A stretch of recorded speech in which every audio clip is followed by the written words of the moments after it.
ang inyo pong kaibigan na si Representative Ridon ay meron namang pong parang babalaba or pahaging na posibleng ma-ethics po kayo dahil po dito sa sinasabi daw na nanggipit kayo doon sa DPWH. Ano pong komento niya rito po, Congressman? Sir, mag-share ako sa iyo ng sekreto. Gustong-gusto kong i-ethics nila ako para may oportunidad ako na ilabas lahat ng mga alam ko tungkol sa mga gawain sa Kongreso. Kasi alam niyo sir, nung Lunes, gusto ko sana mag-privilege speech. Pinatayan ng mikropono, tapos nag-adjourn ng session in less than 1 minute.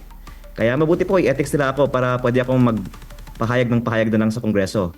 Yung sinasabi ko po kay Congressman Redon, ang kanyang party list, Bicol Saro, ay may 150M insertion sa 2025. Dalawang road project, 75 million pesos each. Meron din po insertion sa 2026 kasi kaming lahat ay hiningan ng submission ng at least 150. Yung mga party list nga po, 160M per party list. At mukhang pag pinapahayag ko ang mga ito, maraming mga nagagalit na nabubulgar ang kanilang pinagkikitaan.